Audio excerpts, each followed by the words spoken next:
What's going on, yo? Welcome back to Last Week in the NBA, the show that I really don't have to explain because I'm assuming you guys have basic literary comprehension skills. Let's get into it. All right, for real though, for those of you that aren't aware, this is a little series that I do Last Week in the NBA where basically we go through all the stats, all the news, highlights, everything from the previous week in the NBA. You don't all have all the time in the world to watch NBA basketball, and do I really necessarily either? No, but I make a lot of time to do so, so I want to fill you in on everything that's happened recently in the NBA. And funny enough, I've been playing around with my little spreadsheet that I built just because I was curious about some numbers and stuff anyway, but I build these spreadsheets to kind of help me articulate everything and give some visuals to all the things that we're seeing around the association. So where we're going to start off is we're going to start off with this week's performers. We're going to go around the league and take a look at our league leaders. We got some news to cover. We got a rookie report. We've got standings and cup standings to talk about. But anyway, let's jump into it. So as we can see, points per game this week are a little bit higher than normal. There was only about like 2 games per team this week just because there was a lot of cup stuff going on. So there was a couple days where games just weren't being played. So that's inflating the numbers just a little bit because that people have better games and stuff, smaller sample size. You guys understand basic math.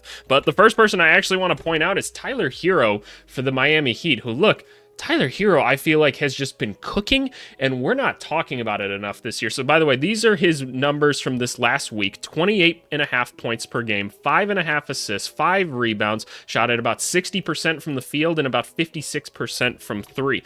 Those are some pretty crazy numbers in and of itself, but then you go and look at his season stats. 24 points, 5 rebounds. It's pretty similar. Like, we still have 42, 43% from 3, 48% from the field. Like, he's a positive on the year. The Miami Heat talked a lot about Tyler Hero this offseason, and I mean, what's his name? Pat Riley was basically saying, hey, Tyler, you got to step it up. We haven't seen like much development at all since your first year in the NBA, which he was crushing it his first year, right? Like really, really good for a rookie. And then it felt like he hadn't really taken another step, and they said, hey, big dog, like this is the Miami Heat, man. We get better around here. This is how we do things. They got on him, and I have some inside stuff that tells me, yep, they were on his ass this offseason, and it is showing.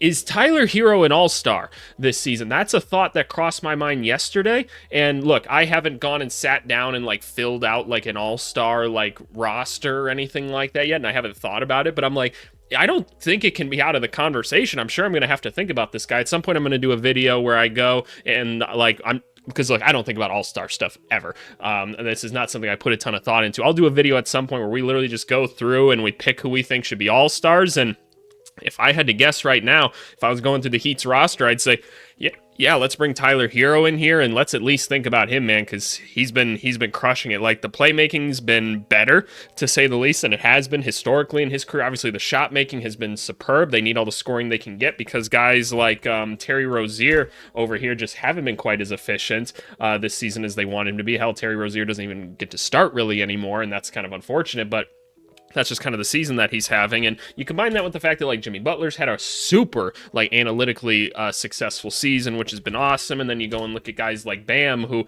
maybe they're struggling a little bit more and the shot selections aren't quite as good, but you still get the defense and all the other great things that Bam Adebayo brings to a basketball team. And it's like, okay, Tyler Hero, he's number 1 scoring option right now. Then fair enough. I don't think they're going to move on from a Tyler Hero or anything anytime soon, but man, might be an all-star this season. Might be an all-star. Next player I want to highlight, Peyton Pritchard of the Boston Celtics. There was only 1 game this week, but 27 points, 10 assists, 4 rebounds. Peyton Pritchard was awesome. Super efficient, 50% from the field, 46.7 from 3. And Peyton Pritchard, there's another reason that I'm bringing him up here, because I think this is another award possibility guy, and I'd have to imagine if you guys are watching any NBA basketball, you probably tend to agree. Peyton Pritchard's 6th man of the year right now. Like the Celtics didn't have enough stupid talent. Peyton Pritchard is the 6th man of the year right now. On the season, 16.5 points per game. On a team that has Drew Holiday, Derek White, Jaylen Brown, and Jason Tatum, and Porzingis has been out and stuff, but there's good basketball players on this team. Hell, Sam Hauser puts up points sometimes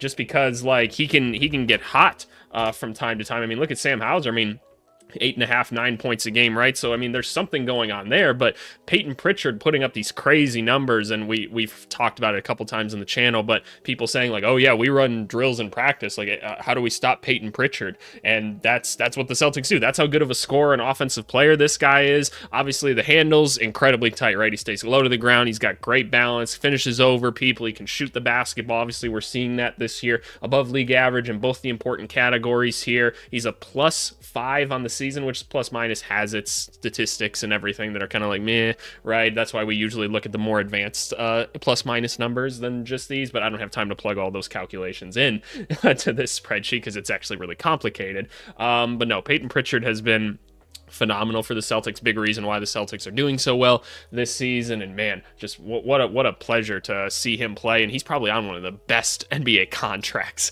out there in terms of like team value and stuff. They got this guy locked down for what seems like nothing for the level that he's producing. So shout out Peyton Pritchard, man. He's been awesome. Next guy I want to highlight is Domantas Sabonis. Kings fans, just relax for a second, right? So in 2 games, let's just talk about the good right now. 25, 26 points per game, almost 5 assists, 16 rebounds per game this week. He had like a 20 and 20 game this week. It was awesome. A steal and a half, shot almost 68% from the field, shot 75% from 3. Obviously not too many attempts there, but nonetheless, Domantas has been awesome, and he's been awesome this entire season. We can see these numbers all the way around here. 21 points, 13 rebounds. He's currently 3rd in the NBA in rebounding, just behind Big Cat and Jokic here. And look, Domas has been awesome. And you look at some of the other players on the Kings here. De'Aaron Fox, well, maybe not hitting as much from 3, having a pretty damn good season, right? Malik Monk, having a pretty damn good season as well. I don't have a picture for Malik Monk. I think it's just loading, but regardless, yeah, okay, it's just a little bit laggy right now. Domantas is not the reason why the Kings like aren't even in like they're not in great standing right now. It's just the rest of the team can't seem to shoot. I mean, look at Kevin Huerter. He can't shoot right now. What the hell happened to Keegan Murray? I talked so much about him this offseason, and he's just fallen off a cliff. And what is the new factor? It's DeMar DeRozan. But like you watch DeMar DeRozan play, and he seems like he's playing well with like Sabonis. He's playing off the ball well. He's distributing the rock. He's hitting tough shots all the time. Like, I don't know. I don't know what's going on with the Sacramento Kings. Like, I guess it literally just, they're just not hitting threes. They've had a little bit more success as of late since they've slid Malik Monk into the first 5. And that's great. And personally, I was a fan of just playing Keon Ellis a little bit more. I love his defense. I love the three-point ability that he brings and everything. I was a little bit surprised that he didn't start. I know they're trying to make Kevin Huerter work, but for whatever reason, Kevin Huerter just can't shoot right now. And I'd like to think he'll figure it out, but it's so weird. And you combine that with the fact that they don't have a ton of rim protection on this team, right? Because Sabonis isn't really a rim protector. And then you go to the bench and it's kind of non-existent. But Sabonis and everything he does in the court, man, just physical, setting screens for De'Aaron Fox, passing the ball. They have one of the most fun offenses to run. They just can't hit the shots. So I feel bad. I don't know what to do with y'all Kings fans, but Sabonis, awesome week. Last guy I want to cover here is Dennis Schroeder. There's a lot to talk about with Dennis Schroeder this week, isn't there? And let me pull up Dennis Schroeder on both sides of this here so we can see. In this week in 2 games, about 25 points, almost 10 assists, 3 rebounds, shot the ball all very well, right? We get it. Schroeder, awesome basketball player in the year, 18 points per game, 6.5 assists, right? Dude looks good. Really good basketball player, Dennis Schroeder. Dennis Schroeder obviously just got traded to the Golden State Warriors today officially. The trade goes through. They had to wait until December 15th for the trade to actually go through. And Dennis Schroeder is one of the better players that we have in the NBA. True, like, starter caliber dude, very underrated. You really get to see him shine in, like, the Olympics and, like, FIBA and stuff, as he's carried Germany to gold medals and stuff before. He's awesome, right? Defensively, he's really, really sound. He distributes the ball well. He's a great primary ball handler. He can score and shoot from everywhere. He's so quick that he can finish games for you and hit game winners, right? He's a really, really good basketball player. And I know that he's already talked about multiple times in his career, like, hey, I want to be a starter. I want to be a starter. It's why he went to Toronto last year. It's why he was cool with getting traded to like Brooklyn this year and why he wasn't like openly demanding trades. And I'm sure they told him before the season, hey, we're going to trade you at some point. So just be patient. But he's always said like, hey, I'm an NBA starter. Y'all got to like keep it real. Like I'm that dude, and he's super, super good. And they've already said in Golden State, it sounds like they're going to do a him and Curry thing. So you have to imagine it's him, Curry, Wiggins. They're not too confident with any of their centers right now, but the Warriors are going to be making another move soon. So you think it's probably Kuminga and Draymond for the short term in the next couple weeks. That could be different. Like I have to assume Kuminga is going to be on the move soon, but Dennis Schroeder is an amazing pickup for the Warriors. All they had to trade were 2 second-round picks essentially for him because they traded DeAnthony Melton, 3 second-round picks, and they got Schroeder and 1 second back. So because DeAnthony Melton can't play the rest of this season, you got Schroeder for 2 second-round picks. That's awesome. I know some of us were kind of confused, and I'm kind of going into the news over here a bit already, but that's fine. Like, I wanted to talk about Schroeder for at least a second, but no, Schroeder's been awesome this week, and good for Golden State. If we take a look around the association now, I've updated our games to qualify to 14, so you got to play in at least 14 games right now. Same as always, got to take at least 5 shots to qualify for the leaderboards and at least 3 threes, at least for these two categories down here. But in terms of assists per game, Trae Young is still up there. The scoring and efficiency, looking whack. Trae Young's still like whack. Like, I should give better perspective than that, just because people will get a little anal in the comments. Like, he is scoring 21, 22 points per game in the NBA. Awesome, right? The 12 assists, awesome. Turnovers, a little bit high at some points. And he's not shooting the ball very well. I don't know what's up with Trae Young. I was watching him in the play-in last night, and like, he just like doesn't come around screens very often like anymore. Like, he just seems like slow, and like I'm confused. Like, I think he's hurt or something, because there's just like no attack. Like, there doesn't seem to be much drive in him. And I'm saying this as someone that he takes a lot of shots. It's just the normal Trae Young that I'm used to watching doesn't seem to be doing nearly as much with the basketball as he used to, but he's the only one in the NBA averaging double-digit assists. Obviously, we have someone that's close, but man, he is running away with the assists, man. Jokic, obviously playing awesome. Cade Cunningham continues to have an amazing distributing season. LeBron James is doing everything he can to be the Lakers' point guard, and Ja Morant just keeps evolving his game, man. It has been a pleasure to watch Ja Morant play basketball this season. I know the efficiency numbers aren't anything crazy, but like overall, like we're seeing the game evolve a little bit, and that's exciting nonetheless. You look at the rebounds, Big Cat, or should we say Bodega Cat, doing everything that he can. Jokic at the top of everything. We already talked about Domas, Zubats, and Giannis. These 5 have kind of just been running at the top the entire time. Steals per game, Dyson Daniels, awesome to watch him play defense, and I've really enjoyed watching Dyson Daniels even on like offense during the cup game and everything. Like when he gets going to the rim and everything, pretty good at like finishing, reaching up high, getting over people, getting it up on the glass. Like, that's been awesome to see. He doesn't have like a plethora of moves at his disposal, and obviously he's not hitting like a ton of like deep shots or anything like that. That's always been his problem. He can't really shoot, and I don't know why. Like, his shots not like that bad, but it is awesome to watch him play defense. Steals per game. Wait, Luka is number 2 right now? Excuse me? Luka Doncic is averaging 2.1 steals per game. When did that happen? Okay, see, these are the things. This is why I love doing stuff like this. Like, when the hell did this happen? I see you, Luka. Good shit. I love it. I love it. J-Dub, one we always expect to see. Shea, expect to see him up there. And Tyrese Maxey. Oh, boy. Man, has Tyrese Maxey fallen off from the beginning of the season. Like, again, falling off relative 24 points per game. But the field goal percentage and everything is just dropped. And look, the Sixers are just in such a bad situation. It's just bleh. So I don't know what to tell you there. Blocks per game. Surprise, surprise. Victor Wembanyama is at the top. Walker Kessler seems to always just be here at number 2. Brook Lopez at 3. Donovan Clingan, one of the few rookies that's qualifying for any of this stuff. Trailblazers, please trade some people so that we can get the young guys more playing time. Not that hard. Let's just figure it out. It is kind of complicated, but you get it. Anthony Davis, yeah, a lot of names that we expect here. Then field goal percentage. Who are our efficient players? Daniel Gafford and Derek Lively still are 2 Maverick centers doing what they do. Walker Kessler, again, having a really nice season. Jared Allen, he's very cool with being the 4th, 5th wheel on that team, and he does a really good job at it. Then Jalen Duren, who basically just lobs and goes up really, really strongly and dunks on people. Good for him. 3-point shooters. Taurean Prince, who is nasty from the corner for the Bucks. I started out a little bit slow in that cup game, but Taurean Prince, still awesome 3-point shooter for the Bucks this year. Really, really big for them. Nikola Jokic continues to just dominate all statistical categories. I'm going to pull him up on here just so you guys can see, like, yep, points, assists, rebounds, 3-point shooting. He's MVP. This boy right here, this picture, that's the best basketball player in the world.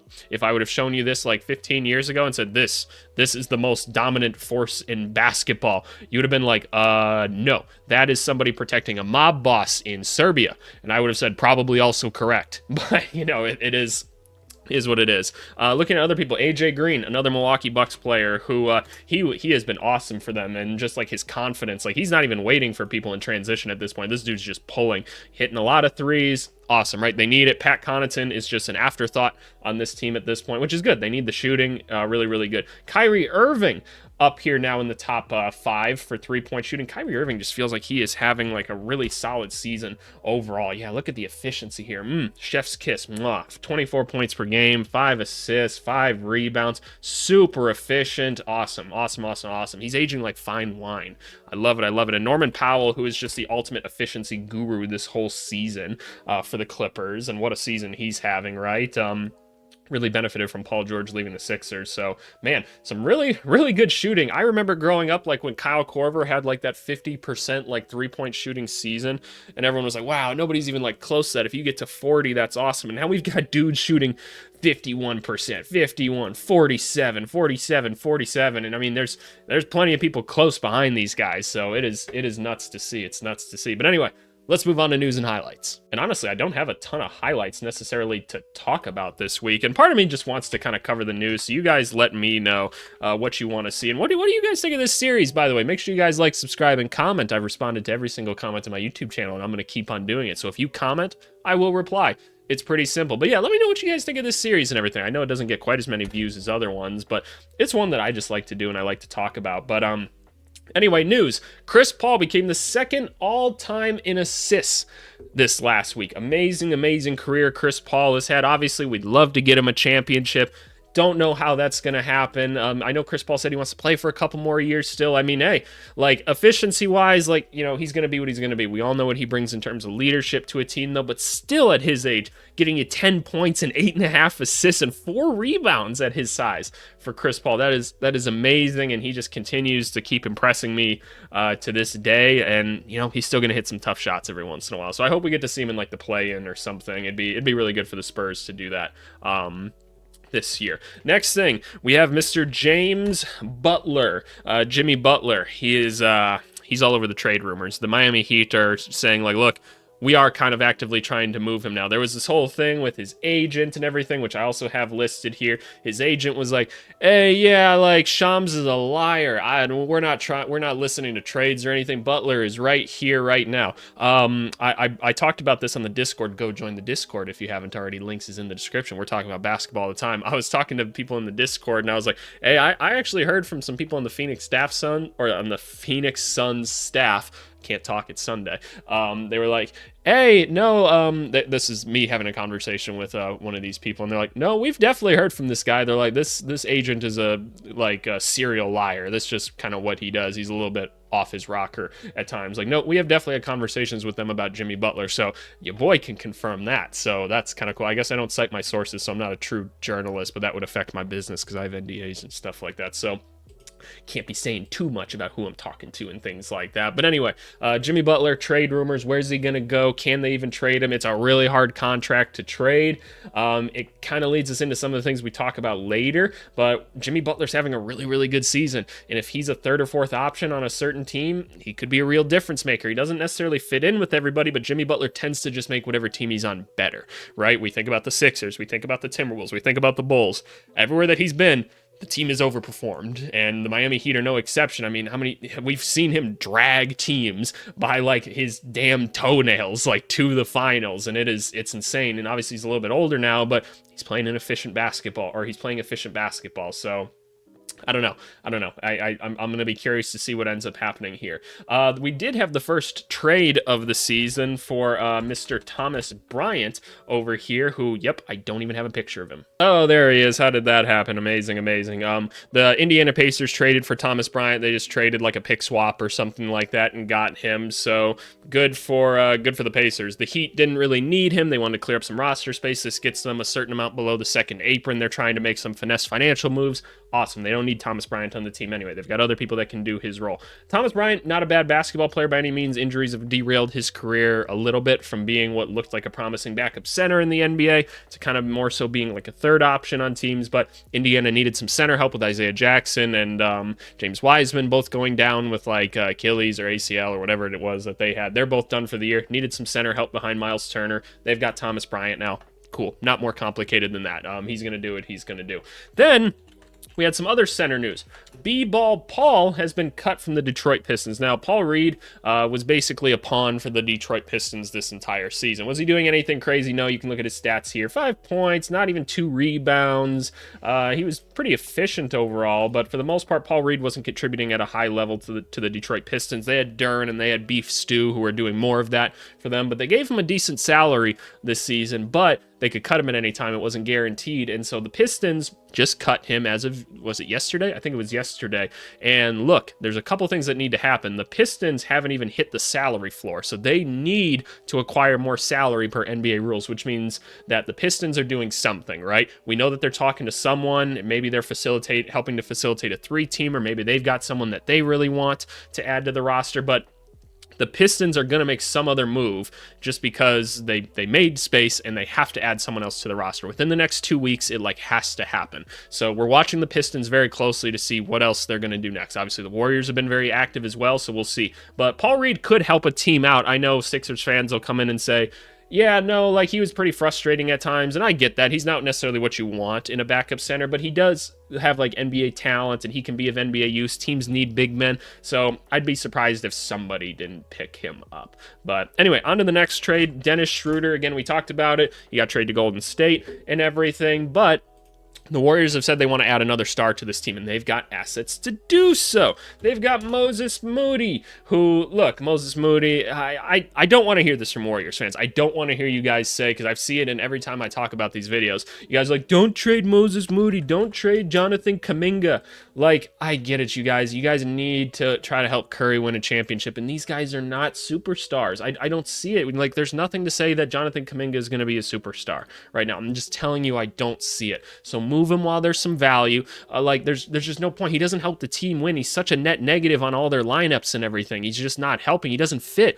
Do him a service, if nothing else, because he's probably better than what he should be right now. Or what he's showing. He's better than what he's showing right now. And so set him free, man. Set him free. Set him and Moses free. Try to bring someone else onto this team. So I wouldn't be surprised if Golden State makes a move like this. We'll probably do a video later in the week about some different ideas that we have and stuff. Schroeder being added to the team. Awesome, right? Awesome move. He can be the primary ball handler on the team now. It takes a lot of pressure off of Curry. Now you have Pods that can come off the bench, and he can be a backup guard. Much better role for him and everything, right? That's an ideal spot for him. But flip some of these other guys. I don't know if Looney is a name that would be moved. He hasn't had a phenomenal season for them, but at least he knows how to play within their system. Trace Jackson Davis hasn't been anything all that crazy for them, and that's kind of what I was saying last year. I just kind of don't see it with Trace Jackson Davis. It feels like something that's pretty easily stopped. So I don't know. Obviously they need some center help. They'd probably like another wing as well on the team. So we'll see who they end up going after. Is it Brandon Ingram? Is it Jimmy Butler? Is it Zach LaVine? I don't know. Insert any star here. Give me some ideas for different people that could be traded to the Warriors, because again, I'll probably do a video on it at some point this week. And again, we talked about the Pistons being involved somehow. I just listed it there for that reason. So are the Pistons going to be involved in a 3-teamer where they can absorb some salary because the Pistons just aren't paying anybody right now? I could see it. Moving on, though, to basically, let's talk Sixers for a second. The Philadelphia 76ers, what a disaster of a season. What a disaster. So Jared McCain just went down with a torn meniscus. Oh, man. I was just starting to say, whenever I saw that boy on TikTok, I was just look at how happy he is. I'm just happy for this guy. Look at how happy he is. He's I'm going to win Rookie of the Year, and he's out there doing it. Are we going to see Jared McCain again? I don't know. The meniscus stuff can be very hit or miss with recovery timelines, and I'm not a doctor at the end of the day. I won't speculate on that stuff. But I don't know. I don't know if McCain's coming back. I don't know if it's worth him coming back. Maybe you just want him to rest and heal completely and everything. But what a disaster. We already looked at Tyrese Maxey's numbers falling off a cliff. Joel Embiid just had a facial fracture or something, and you can't even get mad at him for that, man. That's just shit that happens sometimes playing basketball. But what a gross season he's been having. I know these numbers are fine and everything, looking at it of himself, but if anybody's watched Joel Embiid this year, it just hasn't looked quite right. Then we go over to Paul George. It's looked pretty gross as well. He looks confused trying to go around there. Caleb Martin looking bad right now. Kelly Oubre looking bad right now. I don't even want to watch Eric Gordon play basketball anymore. He's crossed the threshold. It's not good enough to be out there at this point. Andre Drummond still doing Andre Drummond things. What is he getting? 8 rebounds a game or something like that? Yeah, 8 points, 8 rebounds. Shout out Andre the Giant, and shout out that mustache. That's crazy, bro. Looking like a whole ass firefighter. But no, I don't know. Sixers fans just cover your eyes, man. Cover your eyes. Maybe you'll get Cooper Flag. Maybe you get Cooper Flag. Wouldn't that be fun? That would be fun. I wonder if the Sixers like got like a top 3 pick or something like that. Really, really good players available. Dylan Harper, Ace Bailey, Cooper Flag. We know, right? We know the players. Does that right there give them the ability internally to say, we don't need Joel Embiid anymore? Let's move Joel Embiid. Let's get a bunch of assets. We've got McCain. We got Maxey. We got insert other young stud here. We can rebuild. We can rid ourselves of them without the ridicule of moving Embiid. I don't know. It's like what happened with Anthony Davis getting moved and when they drafted Zion. I don't know. I could see it. Let's go to the rookie report. All right, rookie report time. Not a lot of new stuff to report on. I've got the minimum games on here as 14, by the way. If I take off the 14 games, we do see Jacoby Walter slide into things, so just know that that is a thing. But otherwise, these are the people that are truly in like all rookie team contention right now. Obviously, McCain. He was slowing down actually a little bit as of late, so that's, people are catching up with him a little bit, but overall, really great season. We might not see him again, unfortunately. I hope so. I hope he's doing okay, but yeah, I don't know. He's not going to be there anymore. Stephon Castle continues to be really inefficient. He's kind of just out there trying to figure things out as he goes. The defense looks really good. The playmaking looks good half the time. Some of the times he's making kind of stupid decisions and he's a little bit slow, but he's a rookie. He's a rookie guard, right? That's totally going to happen, and that's more than fine.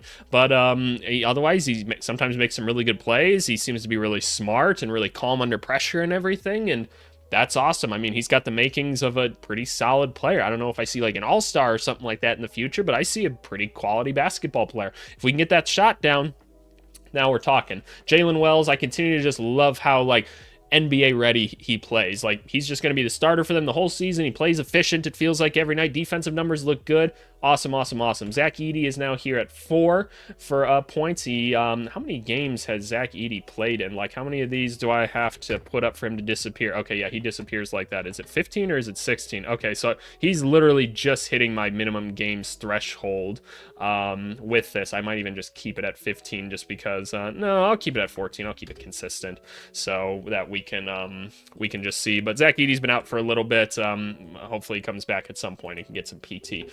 Ricochet, I don't know. He's just like, how do I describe Ricochet? Like, he sometimes makes really, really smart basketball plays, which I thought he seemed a lot smarter, like, coming in as a rookie. I'm not saying he's not, but, like, one of the things I pointed out when I was filling out scouting reports, so I'm like, yeah, no, this guy's got a really good feel for the game already. That's awesome.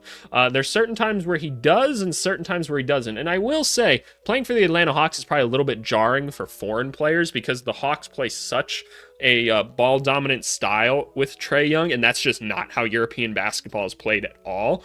So I have to give him a little bit of slack there, but I don't know. It's been pretty up and down for Ricochet. Dalton Connect. They like benched Dalton Connect recently, didn't they? Why? I don't understand. The Lakers are just like struggling completely right now, and I felt like he was one of the few just positives of it, so I don't know. I don't understand that one. Alex Sarr, I feel like his offensive numbers have actually been like creeping up a little bit recently. He's been putting up some more efficient games. Defensively, still looks amazing. Love watching Alex Sarr play defense and everything, but the Wizards are just such a joke. I struggle to watch them, and I watch a lot of Wizards basketball, unfortunately. So Alex Sarr, cool. This is pretty much what we expected as a rookie. Yves Missy continues to do what he does. Grabs, rebounds, block shots, dunk basketball. Very, very good. Bub Carrington, he's a young guard, right? He's trying. It's just, it's a little bit inefficient right now. Keyshawn George, I talk about it every week, can't really seem to get much separation or anything, but he's getting PT and he's going to try to get better. That's awesome. Tristan Da Silva has to hit shots eventually. I wish I had more positive things to say about some of these rookies, man, but it's not a great rookie class.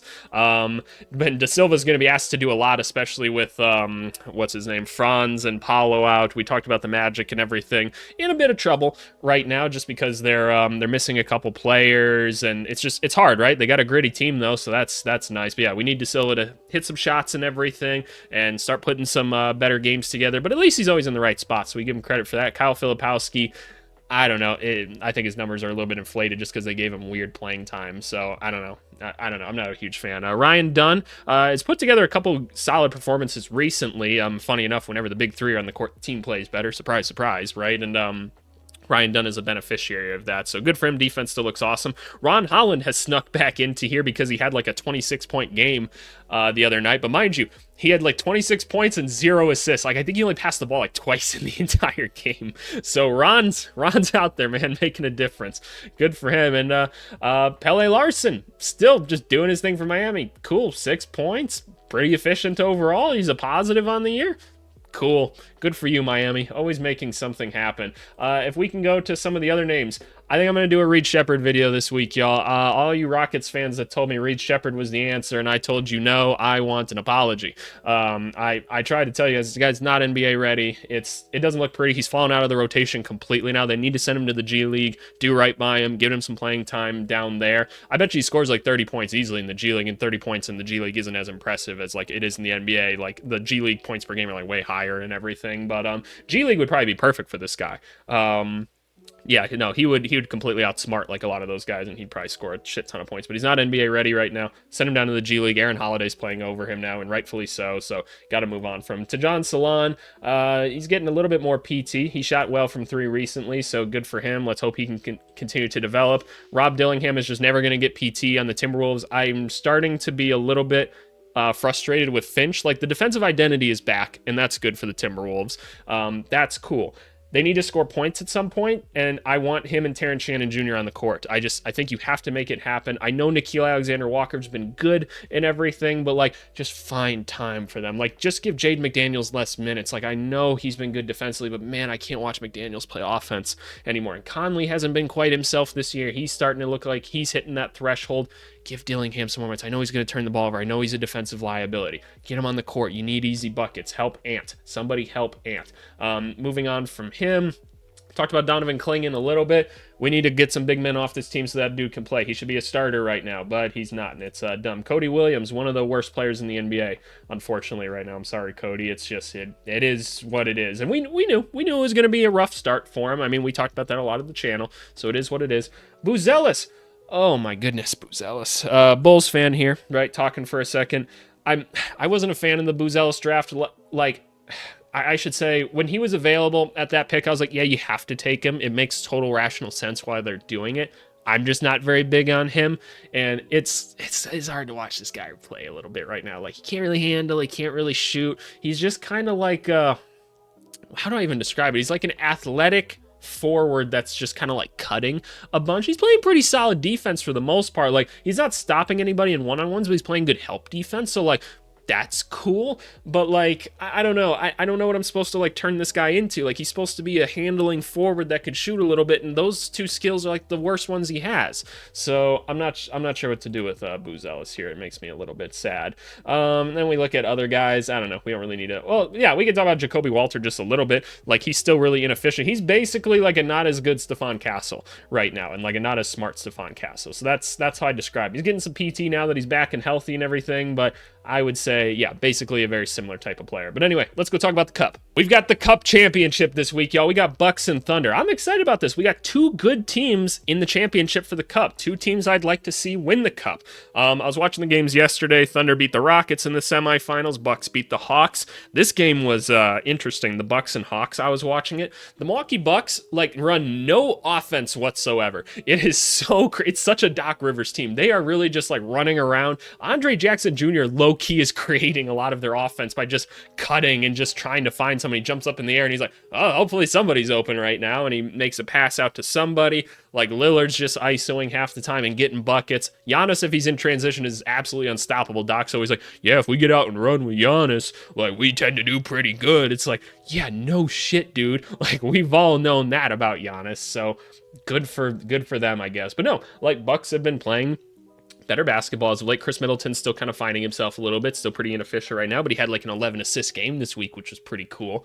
Obviously AJ Green shooting the ball really well, Taurean Prince doing his thing. I like Andre Jackson Jr. a lot. So Bucks are awesome. The Thunder just keep on being the Thunder. They don't need Chet Holmgren even right now. Isaiah Hartenstein's just doing everything for them, and obviously like Shea and Jalen Williams were awesome. I think all 3 of those guys had like 20 points in this game, which awesome. Isaiah Joe, Aaron Wiggins, all great players on this young team.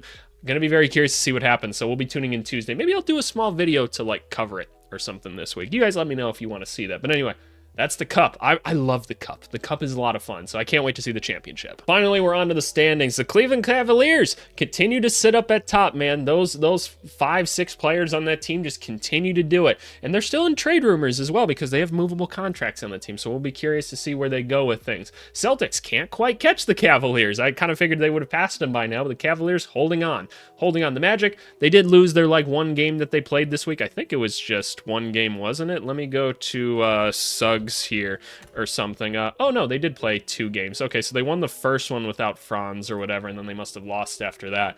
But they've got a little bit of room before they would fall to the Knicks, and the Knicks are so inconsistent. Like, basically, if their offense isn't clicking, they just look impossible to watch because defensively they struggle so much. It is amazing how bad of a team you can have defensively with Cat at center when you've got guys like Mikal Bridges and OG Anunoby, Brunson, right? Like Josh Hart. You can have all these really good defenders, and Cat at center just eliminates all of it.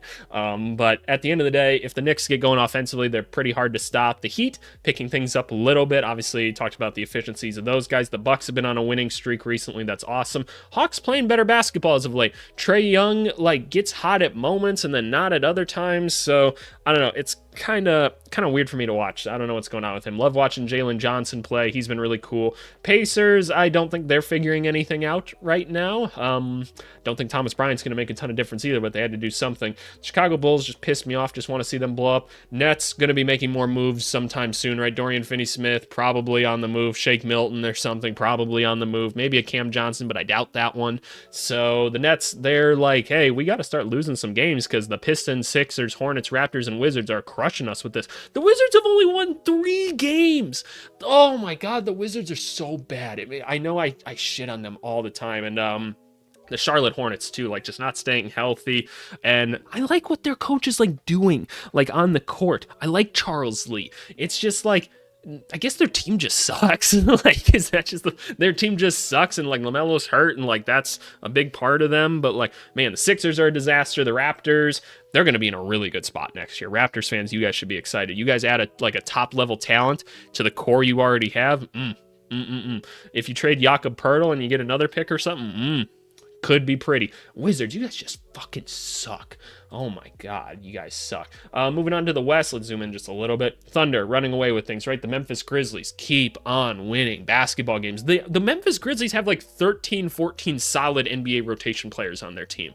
They need to trade some of them just to go get some more top end talent. It's really great that they've got 8 people off the bench that can all start for them in spot minutes. Awesome, because they don't even have Gigi Jackson and Vince Williams right now, and they're gonna slide back into the rotation. So let's move some of these guys that we don't need anymore. I'm keeping Aldama. I like Aldama a lot, but you don't need the Laravias, the Brandon Clarks, who are playing solid basketball right now. It's just you don't need them boys right now, right? You got other guys keep Jay Huff on the team, keep Scottie Pippen Jr. on the team. Nice players. Move some of these other guys. Go get you a starting small forward, a true starting center, right? Go get you some top end talent. It'll be out there. If they could get a Jakob Poeltl or something, or a Vucevic, it's over. The Houston Rockets, who just got eliminated in the cup and everything. Jalen Green, looking rough right now. I don't want to say looking rough. He had that cool game winner and everything, but it's just looking rough for them. Just start Amen Thompson, please. Please, can we just move to Amen Thompson? He looks so good. Love Amen Thompson. The Mavericks, they did lose their most recent one. The Mavericks have kind of been rolling recently. They're figuring things out. Clay doesn't necessarily fit with them, but he's playing fine, so credit to them. The Warriors obviously just added Schroeder. The Nuggets, it's so hit or miss for them every night. Same with the Timberwolves. If these 2 teams get going, it's great. The Suns, KD is back. If the big 3 are out there, they win. It's that plain and simple, because Tyus has been awesome for them this year. Nurkic is another good one for them. They've got some okay bench players. Just if the big 3 are there, it's good. But I think Beal's down again now, so you get it. The Clippers starting to fall off a little bit. I'm telling you, you got to blow this team up. Blow this team up now while they have some value. Trade all these awesome role players you have. Just move on from them. It's not worth it to keep them right now. Lakers, JJ Redick, you looked like you were going to be coach of the year, and now, I don't know, the roster's just not that great, I guess, huh? You look at it and it's not bad. Then you go to the bench and you're kind of ugh, this is not the prettiest thing in the world. So, and like Austin Reeves hasn't even been that great in my opinion this year. Like we could take a quick look at Reeves this season. Like efficiency is just kind of like down right now, but he's still scoring 17 points and everything. I don't know. It doesn't feel like it's been that good. Lakers fans, let me know how you feel about Austin Reeves right about now. Spurs trying to climb back into things. Kings trying to find somebody that can hit a three-pointer. Trailblazers piss me off because they don't know how to put a rotation together. Jazz, you just keep doing you, man. You just keep being the Jazz, all right? Happy with you. And then the Pelicans, as Dyson Daniels said, they are cursed. Everybody gets hurt at all times. But hey, that was last week in the NBA, everybody. Yeah, let me know what you guys think of these videos. I think they're a fun one to do always. It keeps me kind of connected to the league in some way or fashion. But I don't know. I'm curious to hear what you guys think about this series at the end of the day. But hey, leave me a comment below, and we'll talk to you guys later. Thanks so much. Bye.